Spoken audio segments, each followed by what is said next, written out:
Bonjour, c'est Maman Geek en campagne. Je reviens vers vous aujourd'hui pour vous présenter des livres pour les enfants à partir d'un an environ, jusqu'à 3 ans, voire plus en fonction de l'enfant. Alors je vais commencer par un premier livre que je destinerai même dès la naissance si on en a envie, qui a été offert par ma sœur à la naissance de ma grande et que j'ai toujours aujourd'hui et qui est en parfait état et que je regarde encore avec ma grande. Donc c'est Bonjour petit chou et bonne nuit mon amour. Donc c'est un petit livre en tissu comme vous pouvez le voir qui se lit dans deux sens. Alors l'intérêt c'est que pour chaque côté, pour le jour, on a une petite étoile qu'on va pouvoir déplacer dans le livre et de l'autre côté on a un petit doudou aussi qui se déplace. Un livre super sympa avec des matières à toucher.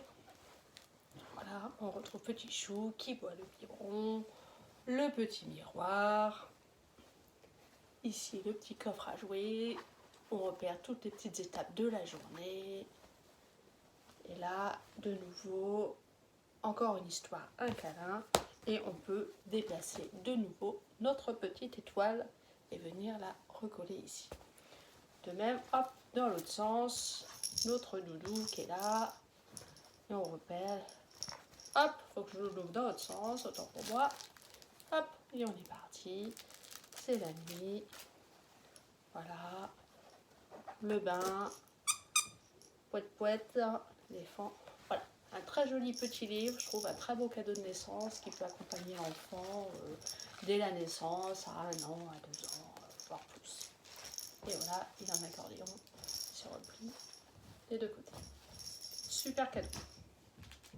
Alors, le deuxième livre, c'est un livre à tirettes, très joli, j'adore les dessins. Bon, celui-là, il a un petit peu morflé. J'avoue que à ne pas confier dans des mains de bébé très curieux, mais je trouve les illustrations très belles. Voilà, bon. Comment tu dors, petit chat? Hop là.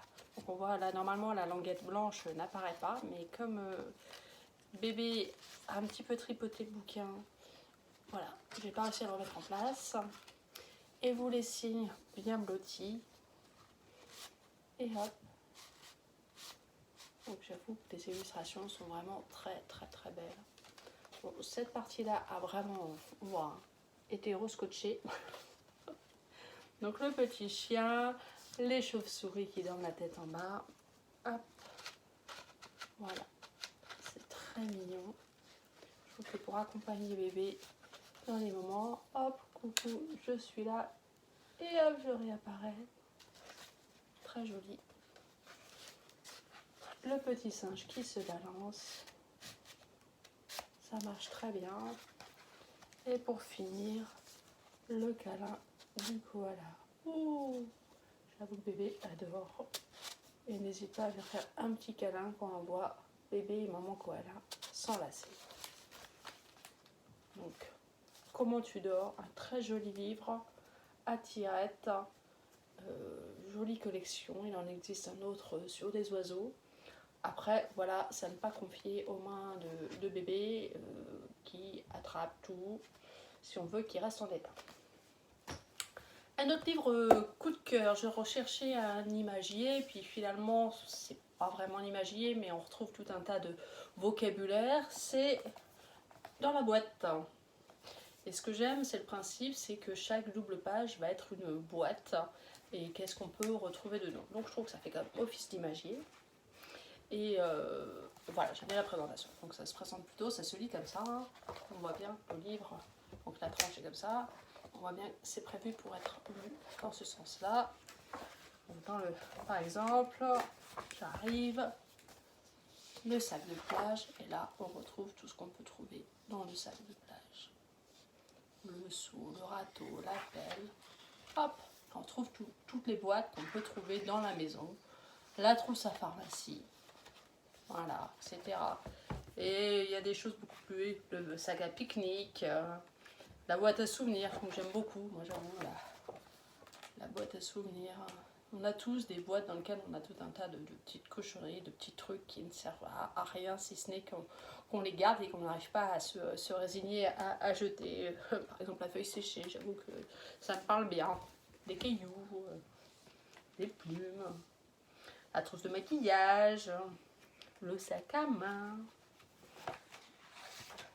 J'aime bien aussi cette image-là, la boîte avec les motifs bretons. On a très certainement eu au moins une fois quelque part. Et là, on retrouve les différents biscuits. La valise, très classique. Le carton de déménagement, où effectivement on retrouve tout un tas de trucs qui n'ont pas forcément à voir les unes avec les autres, mais qui se retrouvent quand même dans le même carton parce qu'on n'a plus de place. Ouais, je trouve ça assez parlant. Et finalement, on a pas mal de vocabulaire pour les petits. Alors moi, je l'ai acheté, ma petite a un petit peu plus d'1 an, c'est un peu jeune. Mais je pense que dès 2 ans, dès que l'enfant commence à parler, il trouvera son compte et l'ouvrira encore pendant un moment. La caisse à outils, la boîte de cadeaux, voilà, le coffre à jouets, la boîte de peinture, voilà, et tout un tas de boîtes, évidemment, le coffre au trésor. Bref, gros coup de cœur pour ce livre-là, dans la boîte des éditions Lagrune. Très sympa. Alors l'autre, c'est mon coup de cœur du moment. C'est pas un livre que j'ai acheté, c'est un livre que j'ai eu la chance d'avoir à la bibliothèque juste avant le confinement, ce qui fait qu'on a un petit peu plus de temps pour l'utiliser, mais il y a de grandes chances que je finisse par l'acheter. Gros coup de cœur, c'est Mais où est Momo? Alors Mais où est Momo? C'est sur chaque double page pour retrouver Momo qui est ce petit chien, ce berger. Voilà, donc où est Momo? Donc on a 4 objets, enfin on a 3 objets et Momo qu'il faut retrouver dans cette image-là. Et donc Momo, il est ici. Voilà, donc dans chaque double page, il faut le retrouver. Les photos sont très sympas, les univers. Donc là voilà, la corde à sauter. Donc c'est de nouveau un imagier. Donc je trouve ça que c'est tout à fait adapté aux petits. Alors ma puce là qui vient de prendre 15 mois, elle n'est pas encore en mesure de pointer du doigt Momo. Bon, là si elle le voit bien, elle fait bien le chien, mais elle ne le retrouve pas. Même si j'ai l'impression qu'elle a le regard appuyé, mais elle ne le montre pas encore du doigt. Je pense que ça c'est en fonction des enfants. Et je pense que ça marche très bien, en effet, je dirais à partir d'1 an, de 1, 2 ans, 3 ans aussi, sans trop de difficultés. Donc le jardin, là dans la chambre, je trouve cette imagerie franchement de qualité. Le code couleur marche bien, le chien a une bobine fantastique. Quoi, je suis fan. Voilà. C'est à la fois un côté rétro, bucolique. Hein. Voilà, je trouve aussi pareil le code couleur sur les tons rouges est très joli.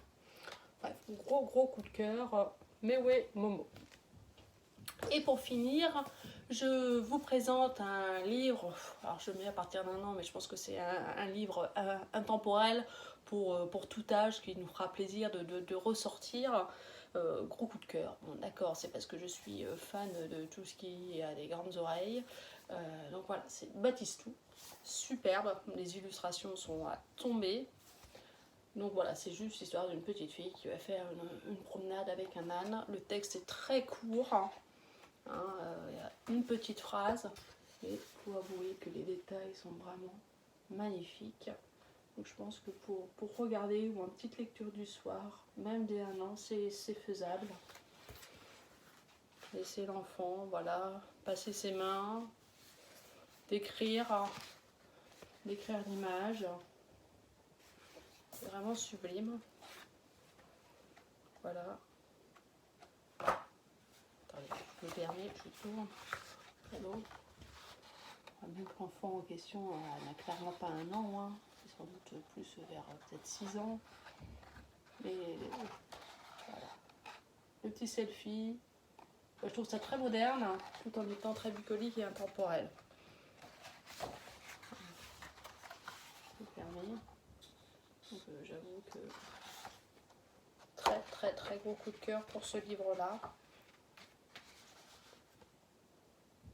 Qui a vraiment des illustrations terribles. Voilà, je vais la mettre avec toi. Bon, je suis sans doute pas forcément objective étant grande amatrice d'âne, mais je le conseille quand même. Donc voilà, il y aurait sans doute plein d'autres que je ne manquerai pas de vous présenter dans une prochaine vidéo. J'espère que cela vous a plu. À bientôt!